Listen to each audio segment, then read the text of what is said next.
তো আজকের ক্লাসের প্রথমে যে টপিকটা আমরা দেখব সেটা হচ্ছে ডাকটিলিটি।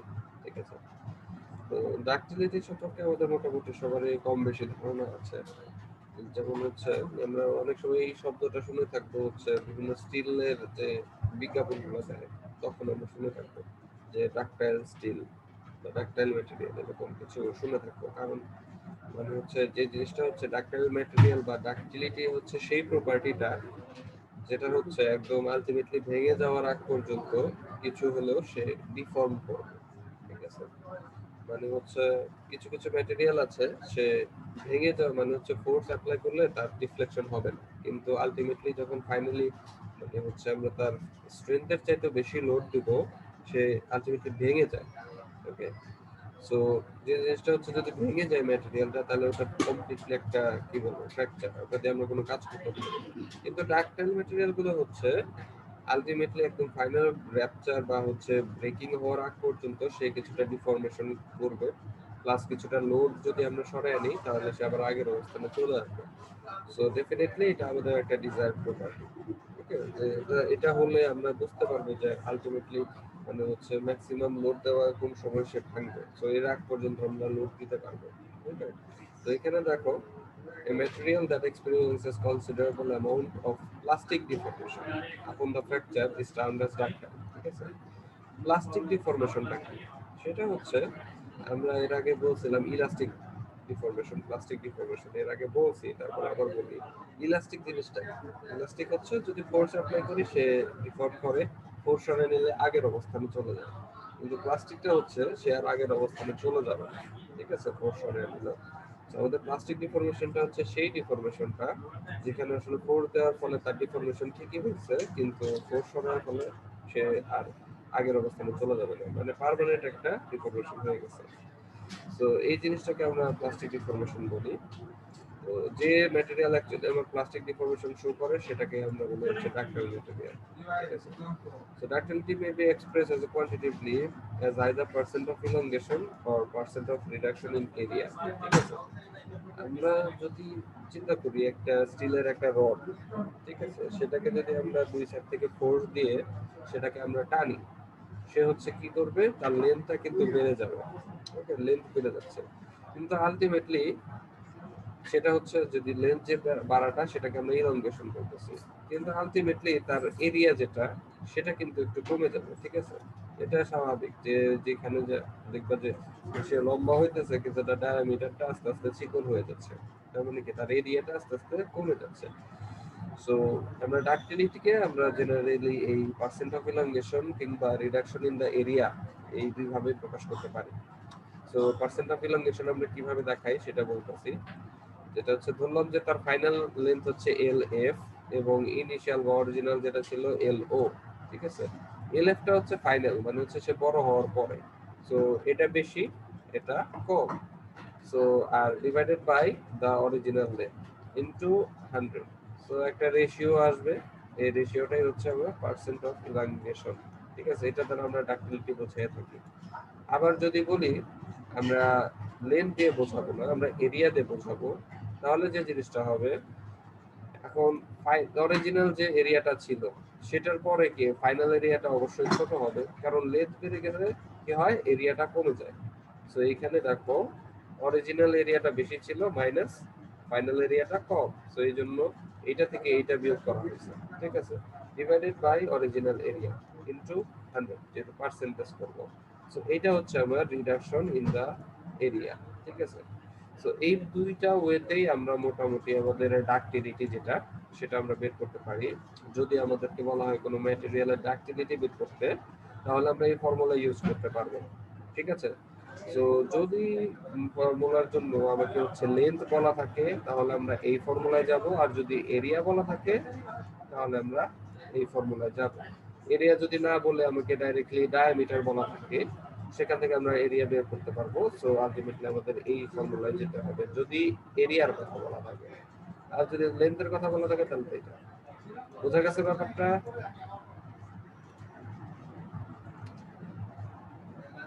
বুঝতে পারছো? জি তোমরা স্যার, রেসপন্স না করলে আমি আসলে বুঝতে পারতেছি না জি। তোমাদেরকে বুঝতে পারছি। জি স্যার, বুঝা গেছে স্যার। ওকে, এরপরে আমরা যে জিনিসটা দেখব সেটা হচ্ছে ট্রু স্ট্রেস অ্যান্ড স্ট্রেইন। ঠিক আছে, আমরা গত পরপর 2 ক্লাসে নেকিং নিয়ে খুব অনেক বেশি ডিসকাস করছি। নেকিং কি জিনিস আশা করি তোমাদের খুব ভালো করে বোঝানোর কথা। আমি জানি না তোমরা কতটুকু বুঝতে পারছো। নেকিং জিনিসটা কি ছিল, যেটা হচ্ছে যে আমার একটা ম্যাটেরিয়ালকে যদি আমি ফোর্স দেই, তার ডায়ামিটার আস্তে আস্তে কমে যায়, একটা পর্যায়ে যে সে ছিঁড়ে যায়। তো ডায়ামিটার ছিঁড়ে যাওয়ার পরে তারপরে যে জিনিসটা হয়, তার ইনার্শিয়া ছিল সে আগের অবস্থানে চলে যাওয়া, মানে ডায়ামিটারটা বড় হওয়া। সো আলটিমেটলি সে নিজে থেকে তার ডায়ামিটারটা বাড়ায় দেয়। এই ব্যাপারটাই হচ্ছে তার নেকিং। ঠিক আছে, তো এই নেকিং এর ফলে আমার যে ব্যাপারটা হয়, আমরা যখন স্ট্রেস বা স্ট্রেন মেজার করব, আমরা কখন করি? যখন ম্যাটেরিয়ালটা ভেঙে যায় তারপরে করি, কিছুক্ষণ পরে। তার মানে ততক্ষণে সে কিন্তু নেকিং এর যে এফেক্টটা সেটা অলরেডি ইমপ্লয়েড হয়ে গেছে, মানে তার ডায়ামিটারটা কিন্তু কিছুটা বেড়ে গেছে। তো আমাদের দরকার অ্যাকচুয়ালি যে স্ট্রেসটা সেইটা মেজার করার জন্য, মানে এক্স্যাক্টলি ইনস্ট্যান্টানিয়াস মোমেন্টে যখন আমার ম্যাটেরিয়ালটা ছিঁড়ে গেছিল ওই সময়ে আমার স্ট্রেসটা দরকার। ঠিক আছে, তো সেইটা আমরা কিভাবে মেজার করব? সেটা তো আমার মেজার করার কোনো ওয়ে নাই, তাই না? যে জিনিসটা হচ্ছে আমরা না হয় মেজার করতে পারবো যখন সে ছিঁড়ে গেল, তারপরে যে এক্স্যাক্টলি যখন ছিঁড়তেছে সেটা আমরা কিভাবে মেজার করবো? সেটা আমাকে দিবে না কোনো ভ্যালু। ওই সময় যখন ছিঁড়ে যাবে তখন কি সাথে সাথে আমি কোনো ডিভাইস ধরবো ওটার সাথে, যে দেখা যাবে যে ওটা ধরার আগে আগে সে হচ্ছে অলরেডি ডায়ামিটারটা বেড়ে গেছে। তো এই জন্য এটা আমরা মেজার করতে পারবো না কোনো ইনস্ট্রুমেন্ট দিয়ে। তো আমি যদি মেজার করতে না পারি, তারপরেও তো আমাকে ওটা অ্যাকচুয়ালি দেখতে হবে যে আসলে কি হচ্ছে ব্যাপারটা। এন্ড দ্যাটস ওয়াই আমাকে কিছু ফর্মুলা ডিরাইভ করতে হবে, যে ফর্মুলা দিয়ে অ্যাকচুয়ালি যে প্যারামিটার গুলো আমরা মেজার করতে পারতেছি, সেই প্যারামিটার দিয়ে আমরা অরিজিনাল যে স্ট্রেস এন্ড স্ট্রেইন কিংবা ট্রু স্ট্রেস এন্ড স্ট্রেইন সেটা মেজার করতে পারবো। যদিও সেটা মানে হচ্ছে আমরা কোনো ইনস্ট্রুমেন্ট দিয়ে মেজার করব না, আমরা ফর্মুলা বা ক্যালকুলেশন করে সেটা বের করব। এটাই হচ্ছে আমার ট্রু স্ট্রেস এন্ড স্ট্রেইন। ঠিক আছে, তো আমি যদি একটা ফিগারের মতো এখানে ড্র করি তাহলে তোমরা একটু দেখতে পারবা, মানে একটা জিনিস লিখি, সেটা হচ্ছে আমরা তো জানি যে stress is equals to force by area, তাই না? সো আমি কি বললাম, যেটা এক্স্যাক্টলি যখন ম্যাটেরিয়ালটা ছিঁড়ে গেছিল তার এরিয়াটা কি ছিল, কম ছিল। সো এই এরিয়াটা যদি কম থাকে, আমার সিগমার ভ্যালুটা কি হবে, বেশি হবে, মানে স্ট্রেস বেশি। অন দা আদার হ্যান্ড, যখন আমরা ম্যাটেরিয়ালটা ছিঁড়ে যাওয়ার কিছুক্ষণ পরে মেজার করব তখন কিন্তু অলরেডি এরিয়াটা বেড়ে গেছে। তো এরিয়া যদি বেশি হয় তাহলে কি এইটা সিগমার ভ্যালুটা কি হবে, কমে যাবে। সো আলটিমেটলি আমার এক্সাক্ট রেজাল্টটা কিন্তু আমরা পাচ্ছি না। ঠিক আছে, তো এখন এটা কিভাবে বের করব আমরা সেটা একটু চিন্তা করি।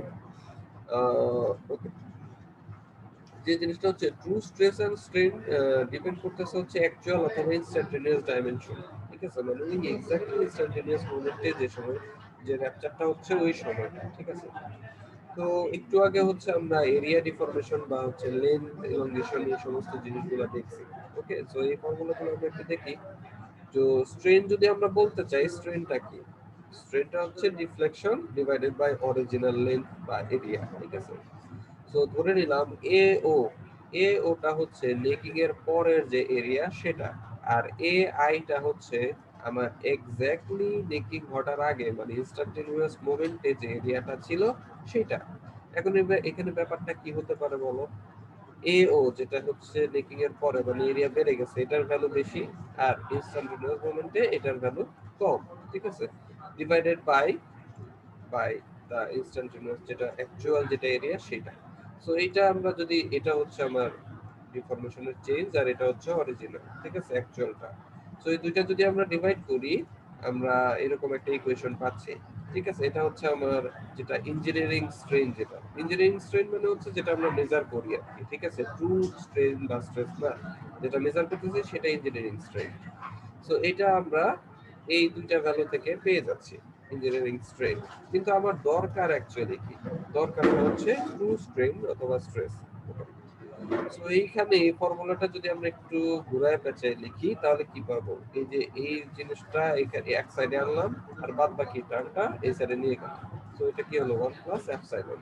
এপসাইলনটা হচ্ছে আমার ইঞ্জিনিয়ারিং স্ট্রেন। ওকে, সো এটা কিন্তু আমার ইঞ্জিনিয়ারিং স্ট্রেন ছিল, মানে মেজার করছি যেটা, সেটা ট্রু স্ট্রেন না।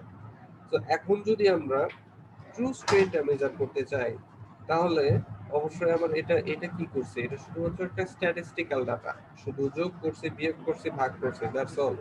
এটা স্ট্যাটিস্টিক্যাল ডাটা, এটা আমার এক্সাক্ট ভ্যালু দিচ্ছে না।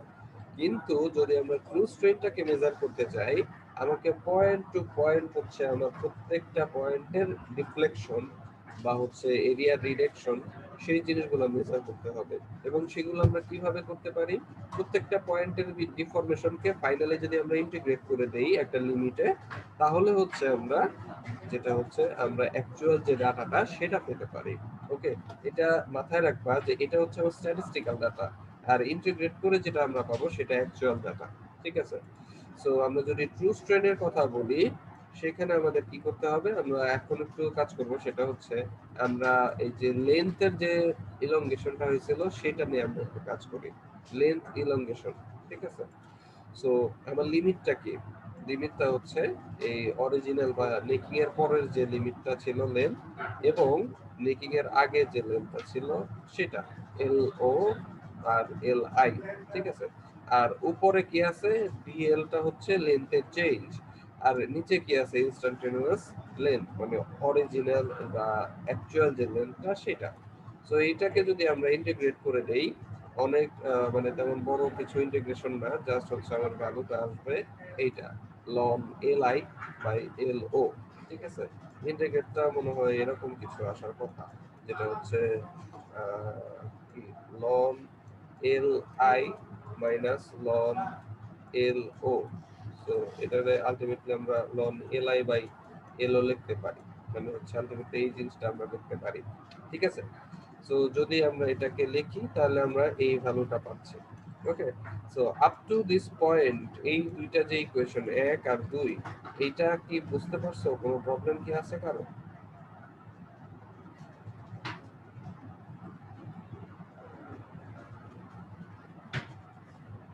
দেখো এগুলো কিন্তু ইম্পর্টেন্ট, ঠিক আছে, পরীক্ষায় আসার মতো কোশ্চেন। সো যদি না বোঝো একটু বোঝার চেষ্টা করতে হবে, আর যদি না বুঝলে এখন কোশ্চেন করো।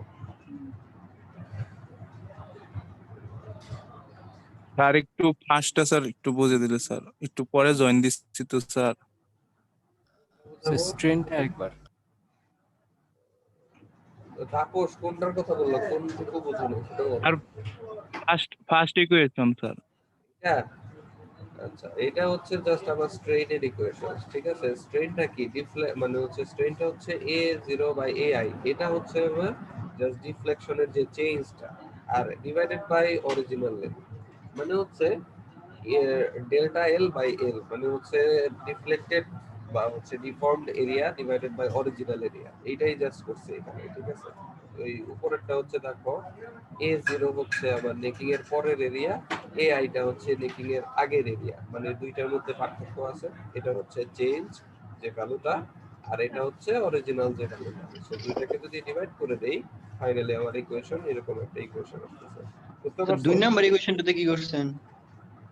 2 নাম্বার ইকুয়েশনটা জাস্ট হচ্ছে আমরা ইন্টিগ্রেট করছি, মানে যতটুকু চেঞ্জ হয়েছে পুরাটুকু মানে অংশ ধরে ছোট ছোট ভাগ করতে হয়। ডিফারেন্সিয়েশন জিনিসটা কি, খুব ছোট ছোট লিমিট করতে হয় ওকে, এন্ড ফাইনালি যদি সেটাকে ইন্টিগ্রেট করে দেই, মানে ছোট ছোট ভাগ বা হচ্ছে ডিফ্লেকশনের সমষ্টিগুলো হচ্ছে ফাইনালি যে আমার স্ট্রেন, সেটা ট্রু স্ট্রেন সেটা। ঠিক আছে, বুঝতে পারছো, ইন্টিগ্রেট করছি। তাহলে প্রথম ইকুয়েশনটা স্যার একটু ক্ষুদ্র অংশের জন্য। প্রথম ইকুয়েশনটা হচ্ছে ইঞ্জিনিয়ারিং স্ট্রেন, যেটা স্ট্যাটিস্টিক্যাল ডাটা, মানে হচ্ছে এটা আমার অ্যাকচুয়াল, কিন্তু এই পরেরটা হচ্ছে আমার অ্যাকচুয়াল ভ্যালুটা আমরা ইন্টিগ্রেট করে পাবো। বুঝতে পারছো, আমার জি দরকার স্যার। হচ্ছে এই জিনিসগুলো কিন্তু আমরা মেজার করতে পারবো, কিন্তু এই জিনিসগুলো আমরা মেজার করতে পারবো না, এটা ইন্টিগ্রেট করতে হবে। তো আমরা চাচ্ছি এই মেজারেবল ভ্যালুর সাথে এটার কোনো সম্পর্ক করা যায় কিনা। বুঝতে পারছো, জি স্যার। আমি কোশ্চেন করছিলাম, বুঝতে পারছো তুমি? আরে বুঝতে পারলে জোরে বলবো যে জি স্যার বুঝতে পারছি, এমন ভাবে বললো যে তাও মনে হয় যে বুঝো না। ওকে, তো বলো ইকুয়েশনে আরো কারো কোনো সমস্যা আছে কিনা? অনেক নাকি যেন ছিল তুমি। কে যেন কোশ্চেন করো, অনেকটা তানভীর কে যেন নাম্বার বলে। আচ্ছা, যাই হোক। স্যার এই তানভীর, অ্যাকচুয়াল আর ইঞ্জিনিয়ারিং এই দুটাই কি স্যার সেম সেম কি মানে সেম কি হবে না স্যার? সেম হবে না। ইঞ্জিনিয়ারিং বলতে আমি বলতে যাচ্ছি যেটা হচ্ছে আমরা পরবর্তীতে মেজার করে যেটা পেলাম সেটা, আর অ্যাকচুয়ালটা হচ্ছে ওই যে নেকিং এর সময় না স্যার ওটার বলেন আগে, না। মানে এক্স্যাক্টলি যখন ছিড়ছে তখন আমরা কিভাবে মেজার করবো, ওটা তো মেজার করার ওয়ে নাই। সো ওইটা কি আমরা কোনোভাবে এই ইঞ্জিনিয়ারিং স্ট্রেনের সাথে রিলেট করা যায় কিনা সেটা আমরা দেখবো, বুঝতে পারছো? সো এটা অবশ্যই একটু আলাদা হবে, ডিফারেন্স থাকবে, বুঝতে পারছো? তানভীর জামান, তানভীর জামান না? হ্যাঁ। জি স্যার। আচ্ছা, যদি এখানে প্রবলেম না থাকে তাহলে আমরা পরের যে স্টেপটা সেখানে যাব, ঠিক আছে? একটু ছোট করলাম, তোমরা কি দেখতে পাচ্ছ এখন? জি স্যার। ছোট করলাম কারণ হচ্ছে দুইটা পেজ একসাথে লাগবে আবার। সো এইখানে একটু একটা আমি তোমাদের জন্য ওপেন কোশ্চেন করব, দেখি কে পারো। there will be no volume change in this circumstance, মানে কোনো যদি আমরা ম্যাটেরিয়ালের উপরে ফোর্স দেই রিফ্লেকশন হওয়ার পরেও তার ভলিউমের কোনো চেঞ্জ হচ্ছে না। আমরা এতক্ষণ বললাম এরিয়ার চেঞ্জ হবে, লেন্থের চেঞ্জ হবে, কিন্তু ভলিউমের কোনো চেঞ্জ হচ্ছে না। এই জিনিসটাকে কে বোঝাতে পারবে বা কে বুঝতে পারবে যে এই জিনিসটা আসলে কি বোঝাইছে?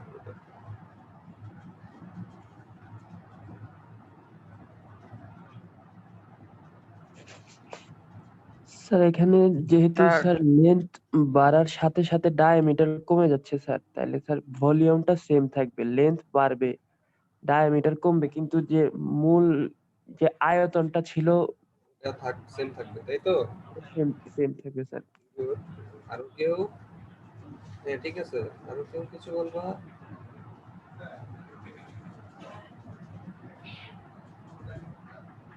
আচ্ছা, জিনিসটা হচ্ছে যখন আমরা লেন্থ বাড়াই বা এরিয়া কমে যায় বা লেন্থ কমলে এরিয়া বেড়ে যায়, যাই হোক না কেন, আমার ম্যাটেরিয়াল কি কমতেছে বাড়তেছে? সিম্পল কথা, ম্যাটেরিয়াল কিন্তু কখনো বাড়তেছে কমতেছে না, ম্যাটেরিয়াল যা ছিল তাই আছে। সো আলটিমেটলি আমরা কি বলতে পারি, তার ভলিউমের কোনো চেঞ্জ হয়েছে? কোনো ভলিউমের চেঞ্জ হয়নি। মানে এরিয়া যদি বাড়ে লেন্থ কমে যাবে, আবার এরিয়া কমলে লেন্থ বেড়ে যাবে, আবার যদি লেন্থ বাড়াই কমাই তাহলে হচ্ছে অনুরূপ ভাবে আমার এরিয়াটাও কমে বেড়ে যাবে, ঠিক আছে?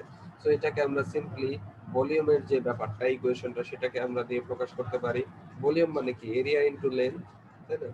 সো এটা হচ্ছে ইনস্ট্যান্টেনিয়াস ভলিউম, আর এটা হচ্ছে অরিজিনাল ভলিউম যেটা সেটা যে এরিয়া ইনটু ভলিউম। সো এই দুইটা থেকে আমরা এই ইকুয়েশনটা থেকে এল আই বাই এল ও একটা ইকুয়েশন আমরা এখানে পেতে পারি, সেটা হচ্ছে এ O by A I, just কিছুই না, দুই সাইডে দুইটা দিয়ে গুণ ভাগ করে দিছি। সো এখন একটু খেয়াল করো, এই যে L I by L O, ঠিক আছে, এখানে যে এল আই বাই এল ওটা লিখলাম, এই জিনিসটা কিন্তু আমরা কোথায় কোথায় কোথায় কোথায় এইখানে এই যে L I by L O equals to এই ভ্যালুটা পেলাম, এই ভ্যালুটাকে কিন্তু আমরা এইখানে বসাইতে পারি, তাই না? L I by L O. So এখানে আলটিমেটলি যদি বসাই তাহলে আমাদের কি আসতেছে, ইঞ্জিনিয়ারিং সরি এক true strain is equals to ln A O by A I, ঠিক আছে? এখন এই যে এক নম্বর ইকুয়েশন, এখানে দেখো আবার এ ও বাই এ আই এর একটা ইকুয়েশন দেখছিলাম 1 প্লাস এপসাইলন। সো এখানে 1 প্লাস এপসাইলন, এই ভ্যালুটাকে আবার আমরা এইখানে বসাই দিব। সো বসাই দিলে দেখো যে জিনিসটা পাচ্ছি, true strain is equals to ln 1 plus epsilon, যেখানে এই এপসাইলনটা হচ্ছে আমার ইঞ্জিনিয়ারিং স্ট্রেন যেটা আমরা মেজার করতে পারছি। সো এটা যদি মেজার করতে পারি আলটিমেটলি আমরা ইঞ্জিনিয়ারিং বা ট্রু স্ট্রেন যেটা সেটাও মেজার করতে পারবো। বোঝা গেছে ব্যাপারটা? জি স্যার। ওকে, সো এইখানে দেখো পরের যে অপশনটা সেখানে দেখো যে আমাদের ট্রু স্ট্রেন তো এটা পেয়ে গেলাম, এখন আমার দরকার ট্রু স্ট্রেস যেটা সেটা। সো ট্রু স্ট্রেসটা কি? ফোর্স বাই এরিয়া, স্ট্রেস মানে ফোর্স বাই এরিয়া, এখন ট্রু স্ট্রেস মানে ফোর্স বাই ইনস্ট্যান্টেনিয়াস এরিয়া, ঠিক আছে? সো এখানে জাস্ট আমরা কিছুই করি নাই, F divided by A zero দিয়ে ডিভাইড করছে, আমার উল্টা সাইডে এ জিরো দিয়ে মাল্টিপ্লাই করে দিচ্ছি, একই জিনিস। ঠিক আছে, জাস্ট গুণ করে দিছি। এখন এই টোটাল ভ্যালুটা যেটা F/A0, এটা কি আবার, এটা হচ্ছে ইঞ্জিনিয়ারিং স্ট্রেস। আর এই যে A0/AI, এটার ভ্যালু কিন্তু এখানে আমরা পাইছিলাম 1 প্লাস এপসাইলন। সো এই ভ্যালুটা আবার এখানে বসাই দিলাম 1 প্লাস এপসাইলন। সো যদি বসাই দেই, ফাইনালি আমরা ট্রু স্ট্রেস যেটা সেটাও পেয়ে যাচ্ছি। সো আলটিমেটলি আমরা যদি দেখতে চাই যে আমরা মেজার করতেছি স্ট্রেইন, এটা থেকে ট্রু স্ট্রেন পেয়ে যাচ্ছে, আমার অন্য কোনো ডাটা কিন্তু লাগতেছে না। আবার মেজার করতে পারবো ইঞ্জিনিয়ারিং স্ট্রেস, আর স্ট্রেন তো মেজার করতে পারবো। সো এটা যদি বের করতে পারি, আমাদের ট্রু স্ট্রেস যেটা সেটাও বের করতে পারতেছি, জাস্ট ক্যালকুলেট করে বা ফর্মুলেট করে। ঠিক আছে, এটা আমাকে কোনো ইনস্ট্রুমেন্ট দিয়ে মেজার করতে হচ্ছে না। বোঝা গেছে?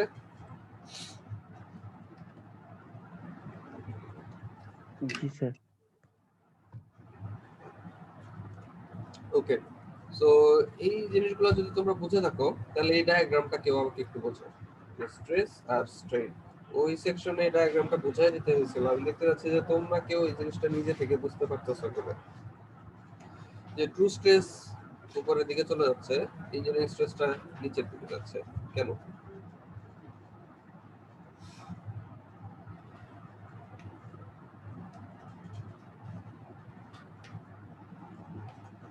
তো এই দুইটার মধ্যে অবশ্যই একটা ডিফারেন্স হয়েছে, কেন ডিফারেন্সটা হয়েছে?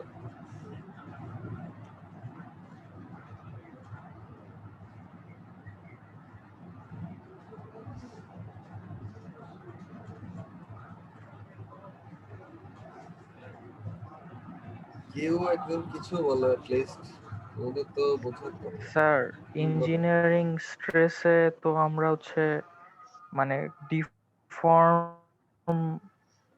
মানে ফ্র্যাকচার, কি বলবো এটাকে, কোন পয়েন্টে হয়েছে ওই পয়েন্ট নির্ধারণ করতে পারতেছি না, কিন্তু হচ্ছে আমরা ট্রু স্ট্রেসে ওইটা স্যার নির্ধারণ করতে এই যে পারতেছি, কারণ এইটা তো হচ্ছে আমার এটা স্যার ইঞ্জিনিয়ারিং ওই যে স্ট্রেস। আমরা ওই যে ইন্টিগ্রেশন করলাম। না, এই যে ইঞ্জিনিয়ারিং স্ট্রেস, এটা তো আমরা মেজার করতে পারবো, ইজিলি বের করতে পারবো। এটা হচ্ছে ফোর্স দিব, আর হচ্ছে ভাঙার পরের যে এরিয়াটা, এটা দিয়ে মেজার করে দিলেই আমরা হচ্ছে এই ইঞ্জিনিয়ারিং স্ট্রেসটা পেয়ে যাচ্ছি। তো কথা হচ্ছে দুটোর মধ্যে ডিফারেন্সটা কেন আসলো? ইঞ্জিনিয়ারিং স্ট্রেস মেজার করা যায়, তো এটাই বলছি যে ইনস্ট্রুমেন্ট দিয়ে মেজার করতে পারবো, কিন্তু ট্রু স্ট্রেস মেজার করা যায় না, এই বিধায় আমরা তাকে হচ্ছে এরকম ফর্মুলা দিয়ে বের করতে। ঠিক আছে, এখন আমাকে বলো যে এই দুটোর মধ্যে কেন ডিফারেন্স আসছে। কোশ্চেনে এটা ভেরি ইম্পর্টেন্ট কোশ্চেন, যে true stress and engineering stress are different. Explain why. আচ্ছা, এই একজন শুধু ট্রাই করলা, আমি তো ভাবছিলাম অনেকে পারবা। ওকে, সো স্ট্রেস বলতে আমরা জানি ফোর্স বাই এরিয়া। ট্রু স্ট্রেসের যখন হয়, মানে নেকিং ঘটার আগে, এক্স্যাক্টলি ছেড়ে যাওয়ার সময় তার এরিয়ার ভ্যালুটা কম থাকে, এবং কম থাকার ফলে তার স্ট্রেসের ভ্যালুটা বেশি হয়। অন দ্য আদার হ্যান্ড, যদি ইঞ্জিনিয়ারিং স্ট্রেস বলি, এই এরিয়াটা মানে নেকিং এর পরে যেটা মেজার করি সেটার ভ্যালু বেশি থাকে, আলটিমেটলি আমার এই টোটাল ভ্যালুটা কমে যায়। দ্যাটস ওয়াই ট্রু স্ট্রেস উপরের দিকে যাচ্ছে এন্ড ইঞ্জিনিয়ারিং স্ট্রেস নিচের দিকে যাচ্ছে। অনেকবার বলছি, বুঝতে পারছো এখন?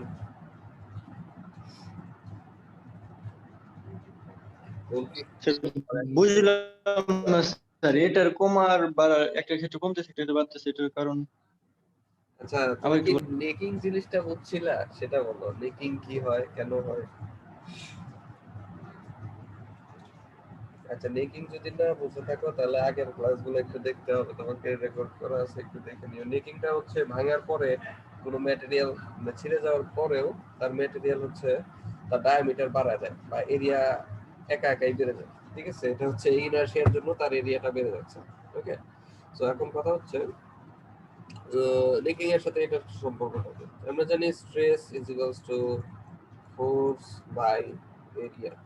ঠিক আছে, সো নেকিং এর সময় যে ব্যাপারটা হয় সেটা হচ্ছে আমার এই যে এরিয়াটা যেটা থাকে, মানে আমরা ছেড়ে যাওয়ার পরে যেটা মেজার করি সেটা হচ্ছে নেকিং এর জন্য এরিয়াটা কিছু বেশি থাকে। সো এরিয়া যদি বেশি থাকে, আমার এটা যদি বেশি থাকে নিচেরটা, তাহলে সিগমার ভ্যালু কি হবে, কমবে না বাড়বে?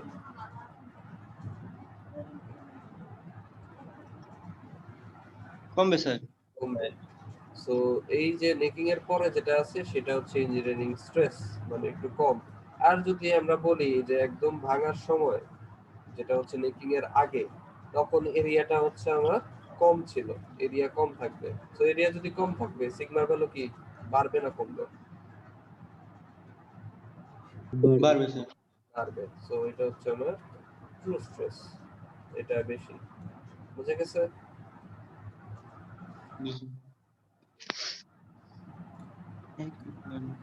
আর কারো কোনো কোশ্চেন?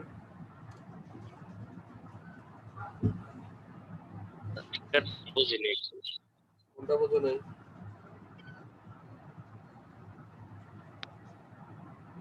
জামিল, আমি স্যার। হ্যাঁ, বলো জি স্যার। কোনটা বোঝো নাই? স্যার এই ফিগারটাতে স্যার একটু দেখেন স্যার, স্ট্রেস আর স্ট্রেন একই পয়েন্ট থেকে আমরা টু স্টেট আর চেঞ্জিং স্টেটসটা হিসাব করতেছি, কিন্তু একই পয়েন্টে একটা ধরতেছি যে ভাঙার পরে আর একটা ভাঙার আগ মুহূর্তে। এটা কেন? কোন পয়েন্টটা থেকে? একই সেম পয়েন্ট পয়েন্ট থেকে যেহেতু যাচ্ছে, এখান থেকে? এই যে আপনি যে রেড কালারটা করছেন ওই পয়েন্ট, হ্যাঁ জি স্যার, ওই পয়েন্ট থেকে তো দুইটা দুই দিকে চলে যাচ্ছে, একটা বাড়তেছে একটা কমতেছে। তোমার কথা হচ্ছে যে এইখানে আগে থেকেই কেন বাড়লো না কমলো না, তাই তো? এইখান থেকে কেন হইলো? আচ্ছা, এই পর্যন্ত হচ্ছে তার না প্রপোর্শনাল স্যার, লিমিট। সেটা না, সেটা আচ্ছা তাহলে কি বলো? সেটা না স্যার, সেটা এই পর্যন্ত যেহেতু যায় বাড়তেছে, কিন্তু সেম পয়েন্টে যাওয়ার পরে যখন দুইটা দুই দিকে যেতেছে, তো সেম পয়েন্টে যাওয়ার পরে স্যার দুইটা ভেঙে যাওয়ার ক্ষেত্রেই তো আমাদের এটা নিতে হবে, তাহলে সেক্ষেত্রে একটা না ভেঙে এটা নিচ্ছে আর একটা ভাঙার পরে এটা নিচ্ছে, এটা কেন? কারণ হচ্ছে বারে বারে একটা ওই কথা অবস্থায় বলতেছিলাম যে আমি ধরো তোমার এই ম্যাটেরিয়াল একটা ম্যাটেরিয়াল আছে, ঠিক আছে, এইটাকে তুমি দুই সাইড থেকে টানতেছো। সো টানতে টানতে আলটিমেটলি কি হবে, মাঝখান বরাবর একটু চিকন হয়ে যাবে, ঠিক আছে। আর হচ্ছে কি হবে, একটা পর্যায়ে হচ্ছে সে বড় হবে কিন্তু মাঝখানে সে হচ্ছে চিকন হয়ে যাবে, ঠিক আছে। তো চিকন হতে হতে একটা পর্যায়ে সে ছিঁড়ে যাবে, ঠিক আছে, খুবই চিকন হয়ে গেল তারপরে ছিঁড়ে গেল। কিন্তু ছিঁড়ে যাওয়ার পরে তারপরে যে জিনিসটা হবে, এই যে ম্যাটেরিয়ালটুকু, ঠিক আছে, এই ম্যাটেরিয়ালটুকু তার ইনার্শিয়া ছিল সে আগের ডায়ামিটারে ফিরে যাওয়া। সো দ্যাটস ওয়াই সে কিছুটা হলেও সে হচ্ছে তার ডায়ামিটারটাকে কিছুটা বাড়ায় দিবে। সো এই যে বেড়ে গেল না এই ব্যাপারটা, ঠিক আছে, এটা কখন আমরা মেজার করব? যখন ভেঙে যাওয়ার পরে যখন আমরা মেজার করতেছি তখন। কিন্তু এক্স্যাক্টলি যখন ভাগার কথা তখন তার এরিয়াটা ছিল এতটুকু, কিন্তু ভেঙে যাওয়ার পরে তার এরিয়াটুকু বেড়ে গেছে। এখন বুঝতে পারছো কেন আগে পরে মেজারের কথা বলতেছি? জি স্যার। হ্যাঁ, আমি বুঝতে পারি। আচ্ছা তুমি একটু কাজ করো, তুমি ওই আগের যে লেকচার গুলো আছে ওটা একটু দেখে নিও, ঠিক আছে, তাহলে এই কেস তোমার ক্লিয়ার হয়ে যাবে। আচ্ছা এই ব্যাপারটা কি অন্য কেউ বুঝতে পারছো? কেউ একজন আচ্ছা বুঝাইতে পারবা? তানভীর, তানভীর জামান, জি স্যার। আচ্ছা তুমি কি বুঝাইতে পারবা ব্যাপারটা কি হয় আসলে? স্যার ট্রু স্ট্রেনটা স্যার মানে প্রতি ইনস্ট্যান্টে আমরা পেয়ে ওটা সবগুলো যোগ করে মানে ইন্ডিভিজুয়াল ভাবে যোগ করলে স্যার ট্রু স্ট্রেনটা পাই। আর হচ্ছে ইঞ্জিনিয়ারিং স্ট্রেনটা হচ্ছে আমরা কি বলবো ওটাকে ইনিশিয়াল লেন্থটা যেটা পাই আর ফাইনাল লেন্থটা যেটা পাই সেটা হচ্ছে আমরা ওই ব্যবকলন বা ইন্টিগ্রেশন করে দিয়ে স্যার ওটা পাই আচ্ছা স্যার। এরকম কোনো কিন্তু স্যার কিছু না। আমি যেটা বলতে চাচ্ছিলাম যে ওই যে ডায়ামিটার বাড়া কমার কথা যেটা বললাম, যে মেকিং এর ব্যাপারটা, ঠিক আছে, এই জিনিসটা বুঝতে পারছো কিনা?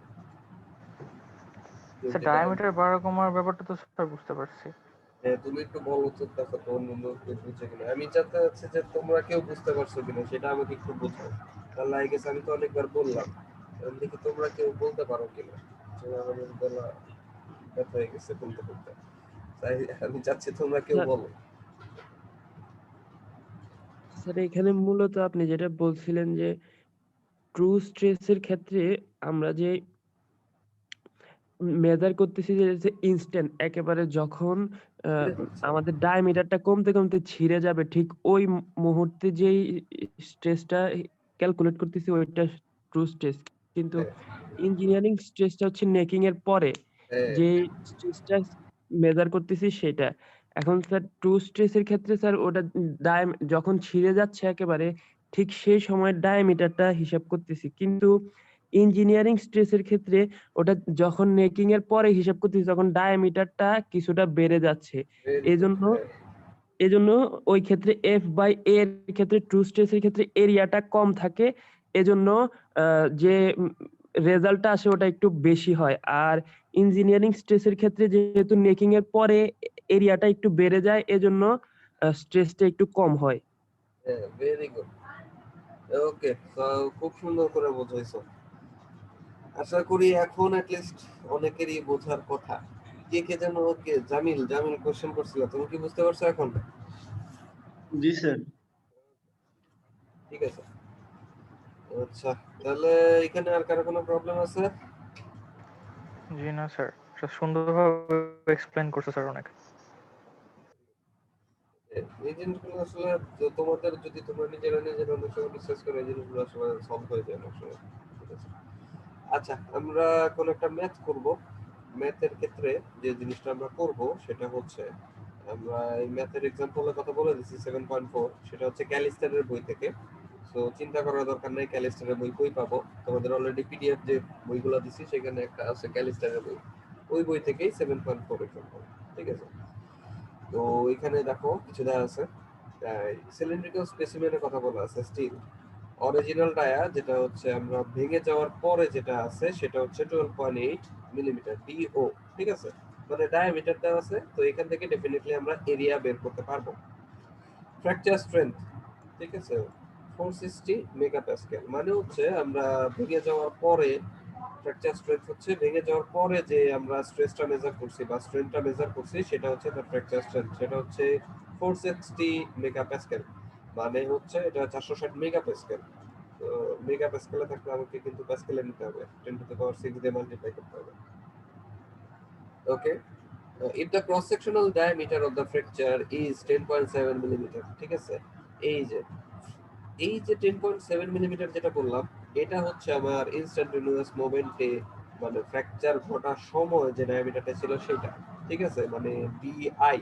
ঠিক আছে, সো এখানে ডায়ামিটার বলা আছে ডিআই, সো আমরা এরিয়াটা বের করতে পারবো। ওকে, সো দরকার হচ্ছে ductility in percent of reduction of area, মানে আমার ডাক্টিলিটি বের করতে হবে, plus true stress at fracture সেটা বের করতে হবে। ঠিক আছে, এই সমস্ত জিনিসগুলো আমরা একটু আগেই পড়ছি। ওকে, সো এখানে দেখো দুইটা জিনিস দেওয়া আছে, ডায়ামিটার দেওয়া আছে। ঠিক আছে, সো ডায়ামিটার যদি দেওয়া থাকে আমরা এরিয়া বের করতে পারবো কিভাবে, π/4 ডি স্কয়ার। ঠিক আছে, এই ফর্মুলা দিয়ে। So percent reduction in area, এটার ফর্মুলাটা আমরা দেখছিলাম যে a0 - ai /a0 * 100। So a0 টা হচ্ছে আমার π/4 d0 স্কয়ার, এখানে d0 টা মানে হচ্ছে এইটা 12.8 মিলিমিটার। সো মিলিমিটারে যেটা আছে সেটাকে আমরা মিটারে কনভার্ট করে নিব, যদি না নেই তাও হবে কারণ দুইটাই তো মিলিমিটারে আছে, কাটা চলে যাবে। সো আমি সাজেস্ট করব এগুলা মিলিমিটারে থাকলে মিটারে কনভার্ট করে দিবা। আবার এটা হচ্ছে এআই, এআই এর ভ্যালুটা হচ্ছে π/4 ডিআই স্কয়ার, ডিআই টা কোনটা 10.7 মিলিমিটার। সো ডিভাইডেড বাই এও আবার D not square, so into 100। So যদি আমরা করি ফাইনালি সবগুলা ডাটা যদি বসাই, সো আমার ভ্যালুটা আসতেছে 30%। সো এই 30%টা হচ্ছে আমার actually percent reduction in the area, মানে তার এরিয়াটা 30% কমে যাবে। ঠিক আছে, এখন দরকার আমার ট্রু স্ট্রেস। ঠিক আছে, ট্রু স্ট্রেসের জন্য আমার এখানে ইঞ্জিনিয়ারিং স্ট্রেস যেটা সেটা দেওয়া আছে। ওকে, সো ইঞ্জিনিয়ারিং স্ট্রেস এটা sigma F is equals to F by a0। ঠিক আছে, মানে হচ্ছে একদম নেকিং ঘটার পরে a0 টা যেটা সেটা। ঠিক আছে, a0 এর ভ্যালু কিন্তু এখানে আমরা জানি যে d0 আছে, সো a0 আমরা পেয়ে যাব। সো ট্রু স্ট্রেসের ভ্যালু মানে ইঞ্জিনিয়ারিং স্ট্রেসের ভ্যালু জানি, ইঞ্জিনিয়ারিং এরিয়া যেটা সেটাও জানি, আমরা জানি না ফোর্স। সো এখান থেকে আমরা ডাইরেক্টলি ফোর্সটা বের করে ফেলতে পারবো। So sigma F into area. So যদি মানে হচ্ছে মাল্টিপ্লাই করি, আমরা এই ফোর্সের ভ্যালুটা পাবো, সেটা হচ্ছে 59200 নিউটন। এই ফোর্সটা অ্যাকচুয়ালি অ্যাপ্লাই করা হয়েছিল। এখন কথা হচ্ছে এই ফোর্সটা ক্যালকুলেট করে অ্যাকচুয়ালি আমরা কি করব, আমরা যেটা করব সেটা হচ্ছে ট্রু স্ট্রেস বের করব। স্ট্রেস বলতেই আমরা কি জানি, ফোর্স বাই এরিয়া। ঠিক আছে, এখন এখানে যদি এ ও বসাই, এটা হচ্ছে ইঞ্জিনিয়ারিং স্ট্রেস, যেটা আমাদের জানা ছিল। এখন এখানে যদি ও এর জায়গায় আই বসাই, সেটা হচ্ছে আমাদের ট্রু স্ট্রেস। সো ফোর্সের ভ্যালু আমরা জানছি, এটা বসাইলাম। আর এরিয়া যেটা, সেটা কিন্তু এখানে অলরেডি আবার বলা আছে, যেটা হচ্ছে 10.7 মিলিমিটার। ঠিক আছে, তো সেখানে আমরা এরিয়াটা মেজার করলাম, আর ফোর্সের ভ্যালু তো আমাদের জানা আছে। সো আলটিমেটলি যখন আমরা এই ভ্যালুটা ডিভাইড করে দিব, সো আমাদের যে ভ্যালুটা আসবে সেটাই হচ্ছে আমাদের ট্রু স্ট্রেস। ঠিক আছে, সো আমাদের ইঞ্জিনিয়ারিং স্ট্রেস ছিল 460 মেগাপাস্কেল, আর ট্রু স্ট্রেসটা হচ্ছে 660 মেগাপাস্কেল। মানে ট্রু স্ট্রেস সবসময় আমাদের ইঞ্জিনিয়ারিং স্ট্রেসের চেয়ে বেশি হচ্ছে। ঠিক আছে, এই জিনিসটা একটু মাথায় রাখবেন। তো এটাই আমার দরকার ছিল মাথায়। বুঝা গেছে? জি স্যার। স্যার মেগাপ্যাসকেলে কি নিতে হবে স্যার? প্যাসকেল স্কেলও রাখতে পারো, সমস্যা নেই। এসআই ইউনিটে রাখলেই হবে। ইঞ্জিনিয়ারিং ক্ষেত্রে অনেক সময় ডাটা ক্যালকুলেশনের সময় মেগা প্যাসকেল বা মেগা ইউনিটটা খুব পছন্দ করে সবাই। এই জন্য সবাই অ্যাকচুয়ালি মেগা প্যাসকেলটাই হিসাব করে। ঠিক আছে, আবার নিউটনের জায়গায় মানে হচ্ছে কিলো নিউটন ইউজ করে অনেকে, ওয়াটের জায়গায় কিলো ওয়াট ইউজ করে। তো এই জিনিসগুলো হচ্ছে আসলে কনজারভেশন, মানে হচ্ছে কনজারভেশন আর কি। ঠিক আছে, কনভেনশন বলা হয়। ওকে, সো ম্যাথটা কি বোঝা গেছে তোমাদের? বোঝা গেছে। কারো কোনো problem?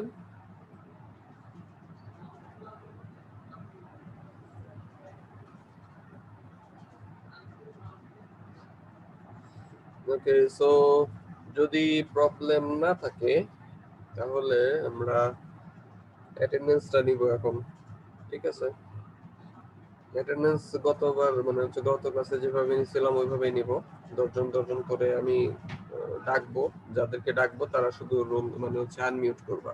Okay, and then roll call দেওয়া হলে তোমরা লিভ করবা। ওকে,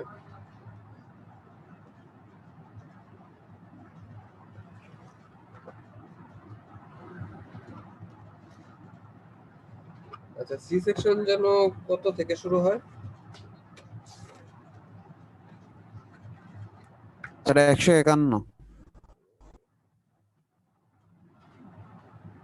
Just a minute.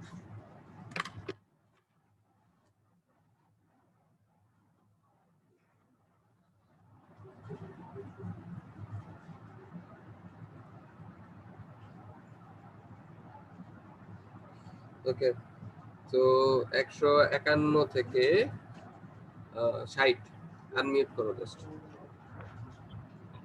ওকে, দাঁড়াও আমি রেকর্ডিংটা অফ করে নিই, কারণ হচ্ছে শুধু শুধু এমবি বাড়ায় তো লাভ নেই।